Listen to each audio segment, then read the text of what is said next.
Hello students, it is Vinod Acharya.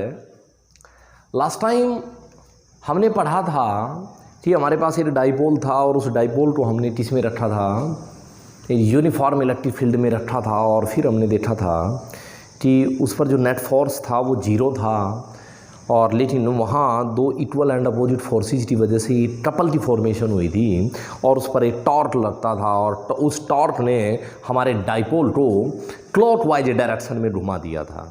Yes, और torque का formula भी याद है हमें, जो हमारे पास जो टॉर्क आया था that is PE sin theta, PE sin theta. Yes, ये टॉर्क का मैग्नीट्यूड आया, उस टॉर्क की वैल्यू इतनी आई थी हमारे पास।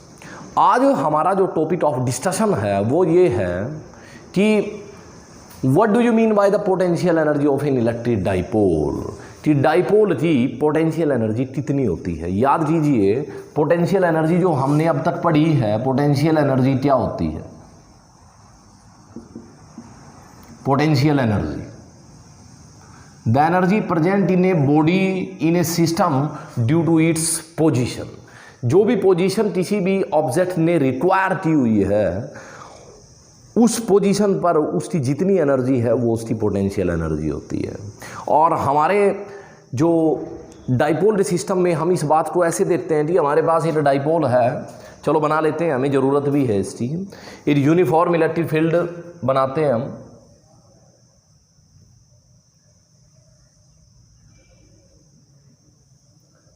सभी लाइनें वैसे पैरेलल होनी चाहिए और बीच में डिस्टेंस भी सेम होना चाहिए, पर ऐसा होता नहीं है मेरे से।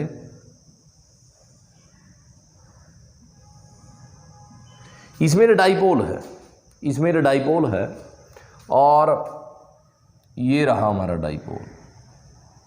ये हमारा कौन सा, ये ऐसे बताइए कौन सा चार्ज है।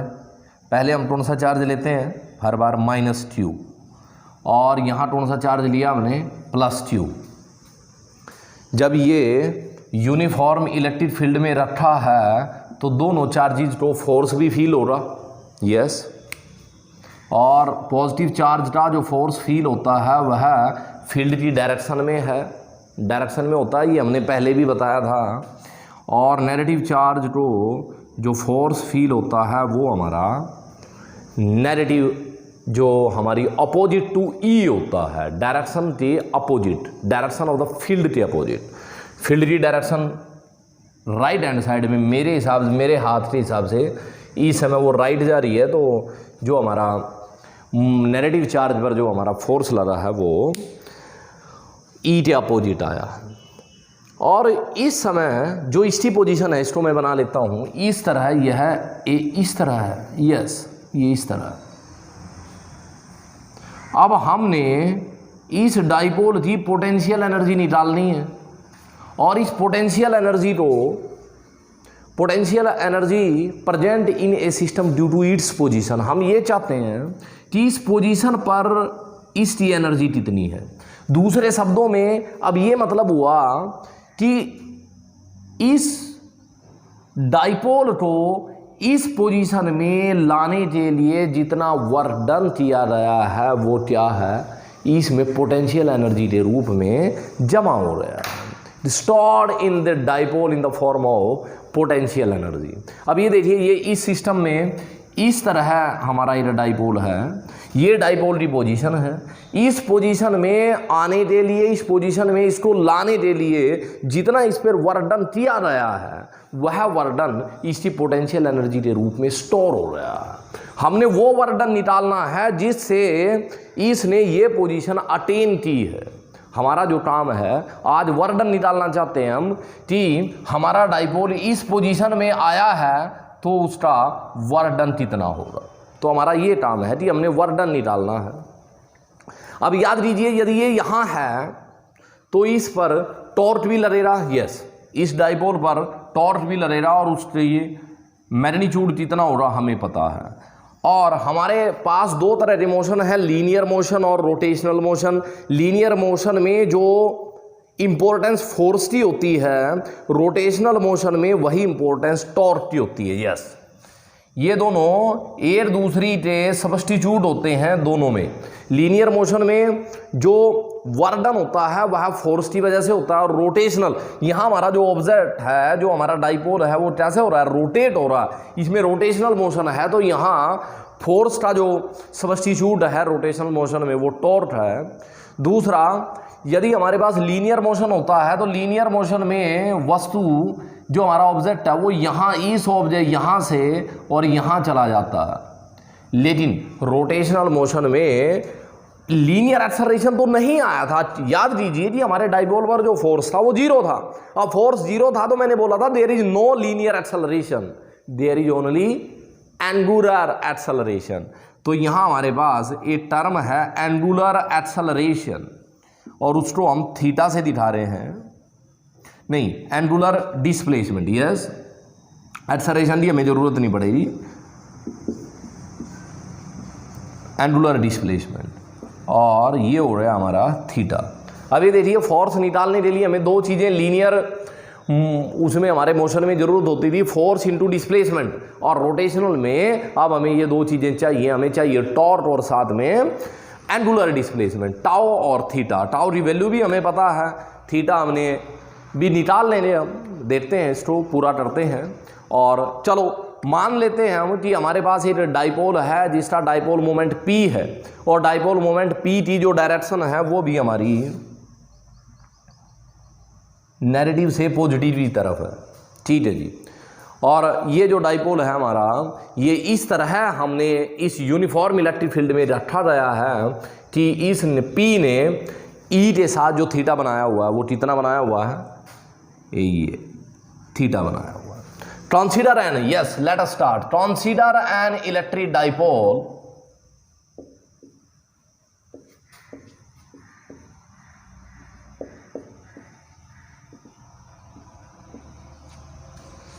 of charges minus q and plus q separated by a distance of 2L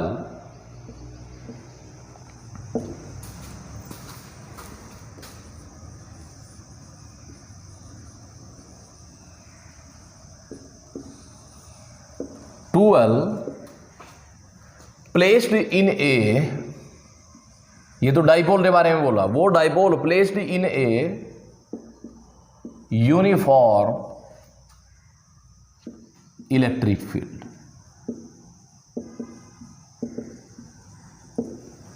the net force on the dipole is 0, नहीं, ये भी बोल देते हैं हम, yes, the dipole moment vector, the dipole moment vector P makes an angle theta with the direction of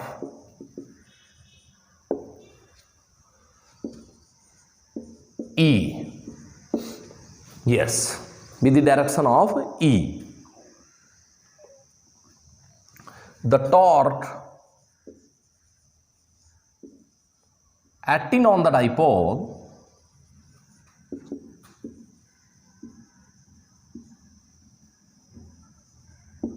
is given by, पहले ही मालूम है हमें, tau is equal to PE sine theta, PE sine theta. याद कीजिए, last जो हमारा वो था टॉपिक, वो यही था, उसमें हमें यही पता चला था, मैंने आते ही लिखा था इसको कि टॉर्क हमारा कितना था, PE साइन थीटा। हम अब ये मान लेते हैं कि इस टॉर्क की वजह से हमारा जो डाइपोल है वो थोड़ा सा रोटेट हो जाता है, थोड़ा सा रोटेट हो जाता है, मान लेते हैं, और उसका वर्क डन निकालते हैं, और हम ये मानते हैं कि वो एक डी थीटा एंगल के लिए रोटेट होता है। पहले हमारे पास जो हमारी स्ट्रैटेजी है काम करने की, हम ऐसे ही करते हैं कि इसको अब हमने मान लिया है कि यह डी थीटा एंगल से रोटेट होता है, और डी थीटा के लिए टॉर्क ने जितना काम किया उसको हमने DW मान लेना है थोड़ा सा, और बाद में जब ये डी थीटा के लिए हमारे पास डी डब्ल्यू आ जाएगा, फिर टोटल के लिए हम निकाल लेंगे कि यदि हमारा जो एंगल है वो यहाँ से यहाँ तक हो तो टोटल वर्क डन कितना। यही अप्रोच हम यूज करते हैं। तो हमने लिखा अब work done in rotating the dipole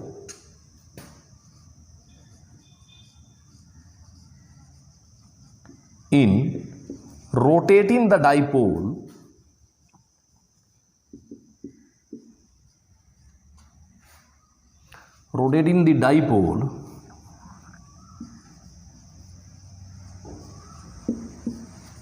by an angle of d theta, the work done d theta dw is equal to tau into d theta, and then tau की वैल्यू क्या है इक्वेशन 1 से P E sine theta into D theta. Yes, ये हमारा work done आया है D theta के angle से रोटेट होने से, डी थीटा के एंगल से रोटेट होने से। अब यदि हम ये मान लें आर्बिट्रेली, ये मान लें कि हमारा जो थीटा है वह थीटा 1 से थीटा 2 चेंज होगा, तब टोटल वर्क डन कैसे निकालें। मान लो हमारा जो एंगल है वो थीटा 1 से और थीटा 2 तक जाता है, इसके बीच में आपने एक छोटा सा एंगुलर डिस्प्लेसमेंट रेट एलिमेंट लिया डी थीटा। अब डी थीटा के लिए तो आपने निकाल लिया D W.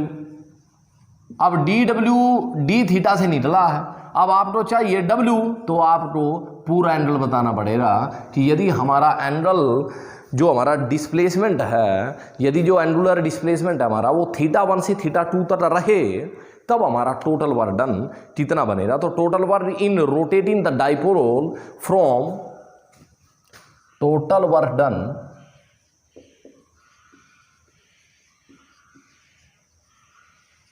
In rotating the dipole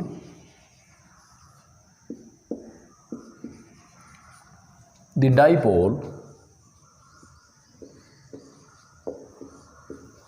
from theta 1 to theta 2, from theta 1 to theta 2।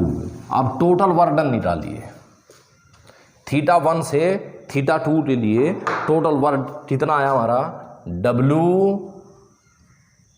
D W का इंटीग्रेशन थीटा 1 से थीटा 2। यस, ये डी थीटा के लिए निकाला था हमने, और अब हमने मान लिया कि हमारा जो एंगल है ना वो थीटा 1 से थीटा 2 चेंज हो रहा है, तो हमने बोल दिया भाई डी डब्ल्यू जितना आया है ये तो एक छोटे से एंगल के लिए आया था, ऐसे ऐसे थोड़े थोड़े बहुत सारे पार्ट हो जाएंगे और वो सारे आपस में जुड़ जाएंगे डी डब्ल्यू 1। यदि हम ऐसा करते थीटा 1 के लिए डी थीटा 1, यदि हम ऐसे करते डी थीटा की बजाय डी थीटा 1 लेते तो उसका आता डी डब्ल्यू 1, डी थीटा 2 लेते तब आता डी डब्ल्यू 2, तब डी थीटा 3 लेते, थोड़ा सा और एंगल ऐसे जोड़ते जा रहे हैं बाद में सारे जोड़ने पड़ेंगे। ऐसी अप्रोच यूज नहीं करते हम करते हैं मेथड ऑफ इंटीग्रेशन, और इसमें हम क्या करते हैं इंटीग्रेशन कर देते हैं ओवर दी होल थीटा। जब हमारा थीटा है थीटा 1 से थीटा 2 और हमारे पास आया पी ई, ये स्मॉल पी है, P E sine theta into D theta divide, ये हुआ हमारा थीटा 1 से theta 2, integration over the whole. अब इंटीग्रेशन हमने ओवर द होल लिमिट किया, और लिमिट कितनी हमारी थीटा 1 से थीटा 2। यस,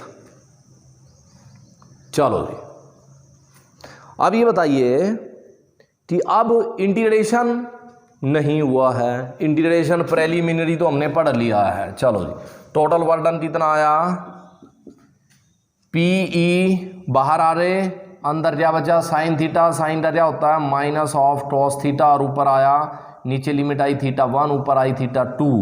याद कीजिए जब भी लिमिट होती है तो हम उनको लिमिट पुट करते हैं, ये हो रहा माइनस पी ई, और ये हो रहा कॉस ऑफ, कौन सी लिमिट पहले आएगी ऊपर वाली आएगी, अपर लिमिट पहले आती है cos of theta 1, cos of theta 1। तो हमारे पास आया minus P E cos of θ2 minus θ1। चलिए अब हम दोबारा अपने डाइपोल के बारे में, ये हमारा टोटल वर्क डन आ गया भाई।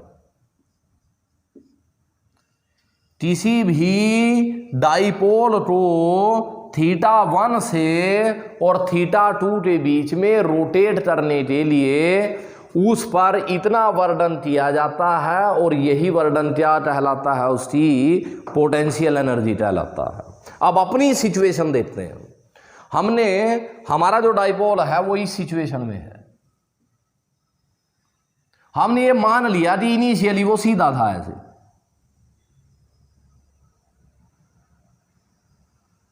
अब देखिए ई तो ऐसे है, अब P और E में जब यहां एंगल बनेगा तो पहले कितना हुआ 90 और अब कितना हुआ थीटा। तो हमने ये मान लिया initially the dipole is perpendicular to E, initially the dipole is perpendicular to E, it means theta कौन सा इनिशियली पहले वाला थीटा, θ1 हो गया 90 degree and θ2 is equal to theta. इसका मतलब समझे हो आप कि 90 से शुरू में P, ये तो हुआ हमारा E और ये हो गया P।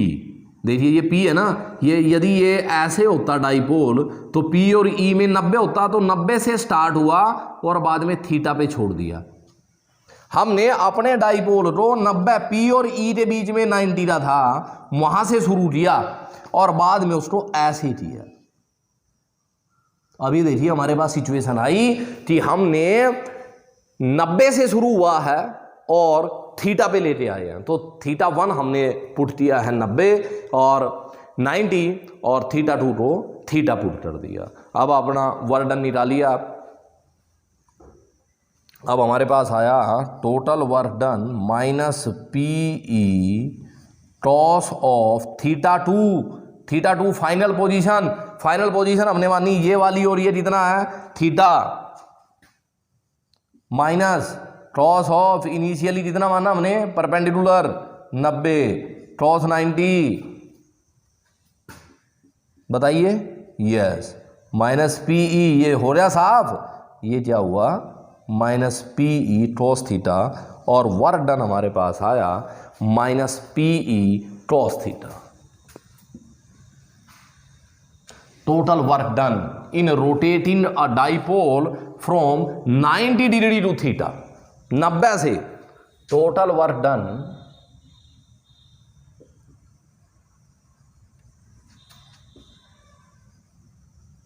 In rotating the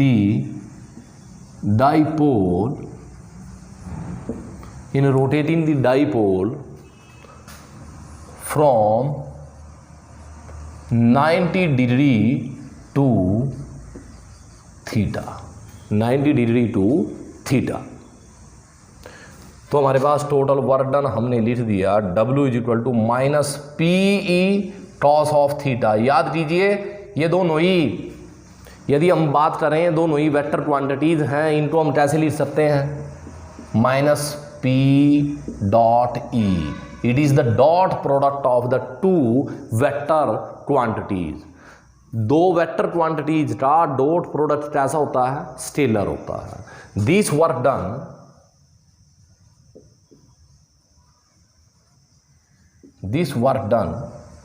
is stored in form of potential energy of the dipole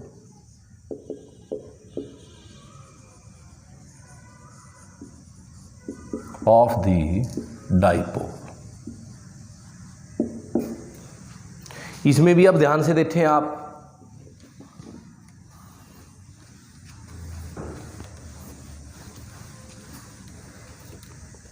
इसमें भी तीन केस बन सकते हैं। केस 1 कौन सा case one, when P and E are parallel,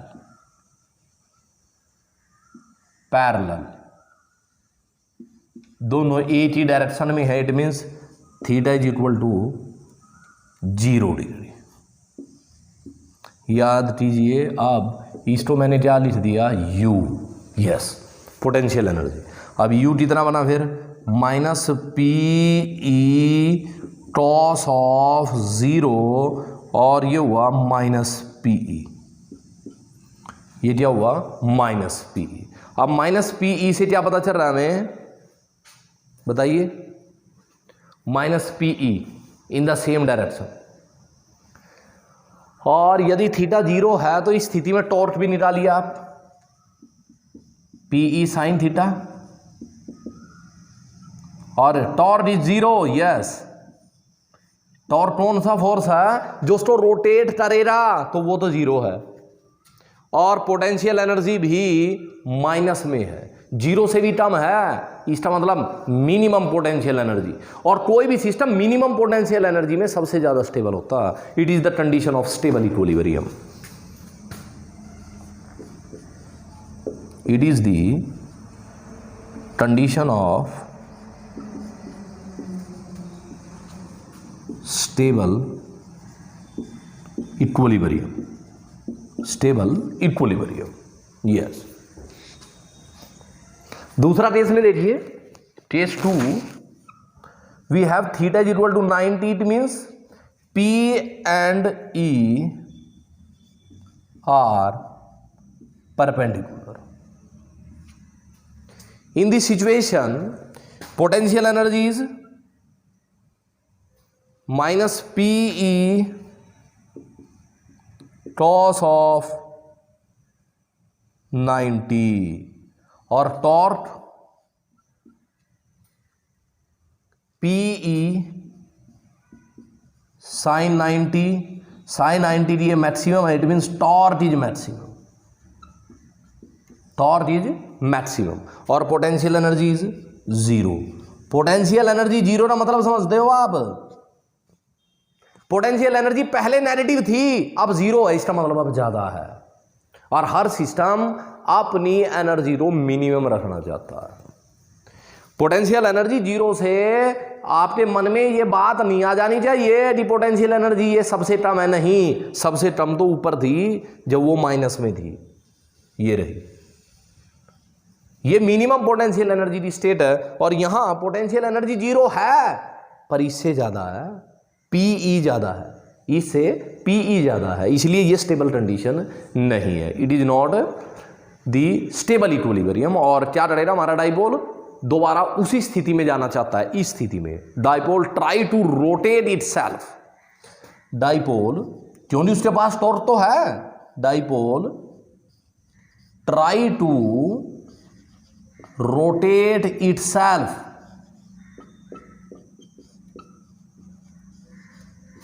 in the direction of P, in the direction of E, yes। अब ये देखिए, दो केस हमने डिस्कस किए हैं। पहले केस में हमने देखा कि हमारे पास P और E दोनों पैरेलल हैं, इट मीन्स थीटा है, कैसा है, थीटा 0 है। और थीटा 0 होने पे हमने देखा कि हमारी जो U की वैल्यू आई है वो नेगेटिव आई है, नेगेटिव वैल्यू 0 से भी कम होती है ना। तो फिर इस स्थिति में क्या हो रहा, इस स्थिति में क्या हो रहा, हमारा वो जो हमारा सिस्टम है वो सबसे ज़्यादा स्टेबल इक्विलिब्रियम में है। और जब हमने इसको 90 देखा और 90 में देखा हमने कि टॉर्क 90 में 0 आई है, 0 आई है तो नेगेटिव से तो ज़्यादा है, ये मैक्सिमम और टॉर्क मैक्सिमम है, तो हमारा जो डाइपोल होगा वो try to rotate itself in the direction of E करेगा। लास्ट जो हमारे पास ये सिचुएशन बची है, हमारे पास सिचुएशन बची है केस 3, उसमें क्या हो रहा, when P and E are anti parallel to each other.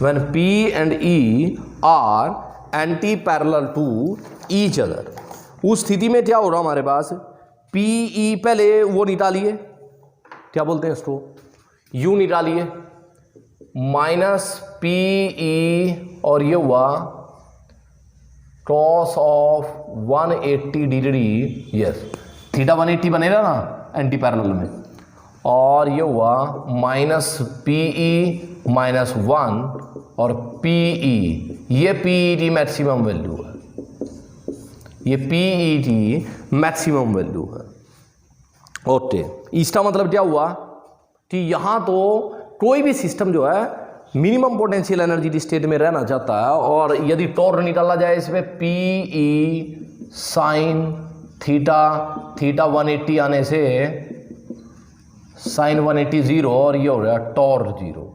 इस स्थिति में आपको टॉर्क नज़र आ रहा है ज़ीरो, ऐसा भी लगता है हमें कि इस स्थिति में हमारा जो इक्विलिब्रियम हो रहा, जो हमारी स्टेट हो रही वो इक्विलिब्रियम जैसी है, क्योंकि टॉर्क जीरो है, लेकिन पोटेंशियल एनर्जी बहुत ज़्यादा है, इसीलिए हमारा जो इक्विलिब्रियम हो रहा वो कैसा हो रहा, अनस्टेबल इक्विलिब्रियम हो रहा। यदि इसको चांस मिला कोई भी कहीं से भी ये एक बार हिल रहा, तो ये दोबारा अपनी उसी theta is equal to zero वाली पोजीशन में चला जाएगा। ये अनस्टेबल इक्विलिब्रियम है। स्टेबल इक्विलिब्रियम है तो एक बार हमारा डाइपोल चला रहा तो वो वहीं रहने की ट्राई करता है और वहीं रहता है, पर अनस्टेबल इक्विलिब्रियम में यदि इसको चांस मिला तो ये एकदम उसी स्थिति में चला जाएगा। तो दोनों ही इक्विलिब्रियम है, लेकिन ये स्टेबल इक्विलिब्रियम है और ये अनस्टेबल इक्विलिब्रियम है।